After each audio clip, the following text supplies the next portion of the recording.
Naam, mtazamaji wa Kiswaga Media TV, tupo hapa. Mimi naitwa Fred Kiswaga, niko na daktari wa soka Khalid Mtumbuka. Khalid, mambo vipi? Njema kabisa. Uko vizuri? Ya, mimi niko poa kabisa. Bwana, karibu tena Kiswaga Media. Asante sana. Unaweza mtazamaji wetu kutufuatilia kupitia mitandao yetu ya kijamii, YouTube Kiswaga Media, vile vile Instagram Kiswaga Media, Facebook Kiswaga Media na TikTok Kiswaga Media. Unaweza kutucheki kupitia mitandao yetu hiyo na ukatupata zaidi katika mastori ya uchambuzi wa michezo. Bwana, vile vile tumeshikwa mkono na Kiswaga Insurance. Hawa wanapatikana Mwenge ITV, nyuma ya jengo la Dola Tower. Wanakuambia bima chapu kwa haraka. Bwana Khalid, naam, Simba muonekana kuna shida katika upande wa technical bench. Tumeona wamebadilisha makocha karibu mara 4 mfululizo. Lakini bado unaona hawajafika pale wanapopataka. Unadhani kwa kocha huyu ambaye wamempa sasa aendelee kuifundisha Simba, Suleiman Matola, ambaye amekuwa kocha msaidizi kwa kipindi cha muda mrefu, licha ya makocha wakuu wamekuwa kibadilika, lakini ameendelea kuwa kocha msaidizi. Unadhani kwa saizi kuwa kocha mkuu anastahili kuendelea kuvaa hivi viatu? Hapana, kwa upande wangu hastahili kuwa kocha mkuu wa klabu ya Simba, si kwa sababu ya dieti au si kwa sababu za kitaaluma. Ndio. Lakini ni kwa sababu ya mipango pamoja na Simba ambako wanahitaji kufika. Ndio. Ya, kwa Suleiman Matola kwa hivi sasa ana kazi ngumu sana ya kufanya vile ambavyo walivyowahi kuvifanya makocha wakubwa waliwahi kupita kwenye klabu ya Simba. Pierre Rekante aliwahi kuipa ubingwa timu ya taifa ya Cameroon mwaka wa AFCON. Kwa hiyo amekuja kwenye kikosi cha Simba akiwa ni kocha ambaye ana experience kubwa. Mwaka 2018 ndiye ambaye alichora mradi wa Simba. Lakini pia amepita makocha wakubwa kwenye kikosi cha Simba kwa hivi sasa ambao so far wamemzidi mbali sana na exposure aliyokuwa nao. Si tu kwangu mimi, hata kwa uongozi wenyewe wa Simba kwa hivi sasa kuna upande umegawanyika. Kuna upande wanamwamini Suleiman Matola, kuna upande hawamwamini Suleiman Matola. Ndiyo. Kwa hivyo inakuwa ni ngumu na kuna kazi ngumu sana ya kuwatetea makocha wazawa wakabidhiwe miradi kwenye hivi vilabu. Lakini vile vile ukijaribu kuangalia Suleiman Matola katika nafasi yake ya ukocha msaidizi, wamepita makocha wengi ambao wenye profile kubwa na exposure kubwa. Huoni kama Matola kwa kufanya kazi nao na yeye amejifunza vitu vingi sana, kwa nini Simba isiendelee kumwamini? Uko sahihi sana. Kujifunza hapo kuna kitu kikubwa sana ambacho wamekifanya, kwa sababu makocha wanapimwa kwa vitu viwili. Kitu cha kwanza ni ule utaaluma yake kwa maana ya academic qualification, lakini kitu cha pili tunachokitazama ni ule uzoefu wake kwa maana ya experience. Ndio. Ukitazama kwa academic qualification ule taaluma aliyokuwa nayo Suleiman Matola kwa kuwa na leseni A ya CAF anastahili kuwa kocha mkuu kwenye klabu yoyote hasa Simba.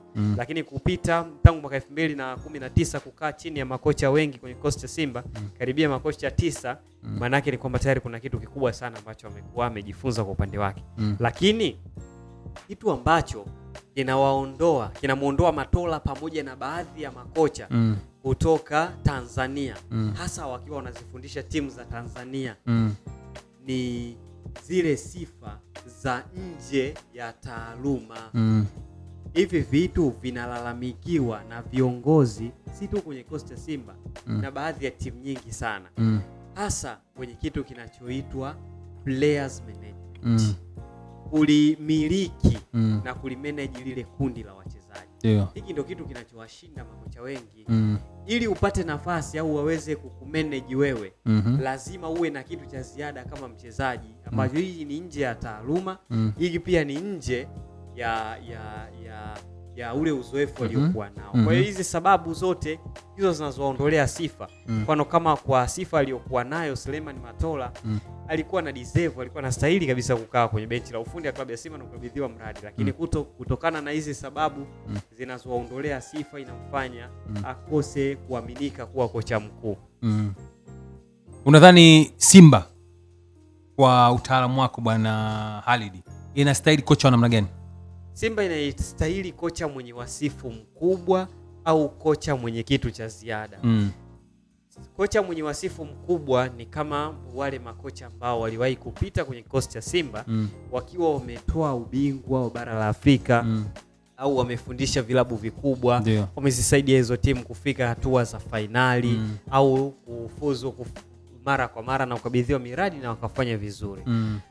Kwa mfano mimi mpaka leo sielewi kwa nini Simba imemkosa mtu kama Florai Benge, alafu Azam FC wana kocha kama Florai Benge.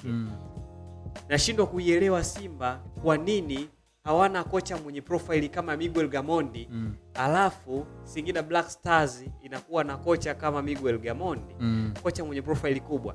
Yani Simba ambayo ni club kubwa inampata kocha kama Dimitar Pantev, alafu inamkosa kocha kama Florai Benge au Miguel Gamondi. Kwa sifa ya kwanza ya kocha ambaye anahitajika Simba awe na wasifu mkubwa kama vilabu vingine vya bara la Afrika, na hiyo ni kutokana na malengo wanayoyahitaji. Ndio ukitaka kujua wanahitaji malengo yao yakoje, ukitazama yale malengo kocha waliyekuwa naye anaweza kuwafanikisha wakafika kwenye hayo malengo. Ndio hiki kitu Simba wanachokihitaji, au awe kocha mwenye sifa za tofauti kama vile ambavyo wamefanya Orlando Pirates. Orlando Pirates hawana kocha mkubwa. Yuko Abdesalim Wadu, ambaye huyo Abdesalim Wadu hakuwahi kuhudumu kwenye sehemu yoyote kama kocha mkubwa. Ndiyo. Lakini ana kitu cha ziada. Ndio makocha wa aina hii mbili ndio kocha ambaye anahitajika kwa sasa kwenye kocha Simba. Lakini Halidi, umepita makocha baadhi wenye profile kubwa lakini hawakuweza kuhudumu pale Simba, na Simba haikuweza kufanya vizuri, wakarudi tena kwa Matola kumpa nafasi. Bado Simba imekuwa haifanyi vizuri. Tufanye nini hapo? Kuna wakati hao makocha wakubwa walipita kwenye kosti ya Simba wakiwa kwenye wrong timing. Yani makocha walikuwa ni sahihi. Kwa maana inawezekana tatizo lisiwe ni kocha, labda ni uongozi. Sahihi. Sahihi sana kwenye kwa hicho unachokizungumza. Unajua kuna matatizo yamegawanyika kwenye sehemu tofauti. Ndio. Kuna matatizo ya klabu na matatizo ya timu. Kuna tofauti kati ya klabu na timu. Klabu huwa tunajumlisha kila kitu. Majengo, wachezaji, benchi la ufundi. Hasa klabu yenyewe ina changamoto zake hasa kwenye uongozi, ambazo hizo changamoto zake ni za muda mrefu, zipo pale, ikiwemo pia zinazua migogoro kwa hivi sasa. Ndiyo. Lakini tukija kwenye timu huku na kwenye pia kuna changamoto zake ambazo nimeziainisha. Hizo changamoto za kwenye timu zinaanzia kwenye benchi la ufundi pamoja na wachezaji. Ndiyo. Kuna changamoto za benchi la ufundi ambazo ndio nilizosema kwamba Simba ilikuwa inakosa yule kocha ambaye atawapa mafanikio kama makocha waliwahi kupita au kuwa na kitu cha ziada. Lakini ilipofikia kwa baadhi ya makocha walikuja kwenye nyakati ambazo sio sahihi. Ndio. Wrong timing. Ndiyo. Kwa upande wao, mfano Abdelhak Benchika alikuja Simba ikiwa Simba ina matatizo yake. Ndio. Kwenye kikosi na ndio maana akaamua kuondoka. Fadlu Davids ameondoka kwenye kikosi cha Simba akiwa ni kocha sahihi, lakini alikuwa ameangalia nyakati kutokana na matatizo ya klabu, akaona aondoke kwenye kikosi cha Simba.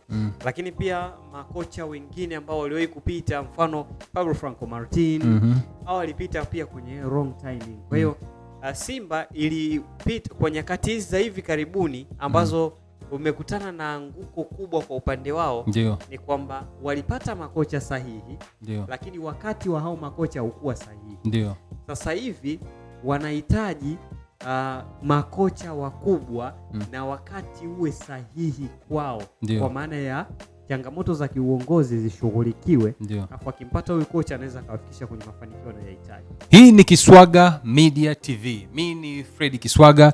Nilikuwa na daktari wa soka Hari Mtumbuka. Tumejaribu kuangalia kwa kina katika upande wa benchi la ufundi wa Simba kwamba Matola anastahili kuendelea kuvaa viatu vya Simba au Simba wafanyeje ili waweze kulitengeneza benchi lao la ufundi kujiandaa na kuendelea na mashindano ambayo yako mbele yao.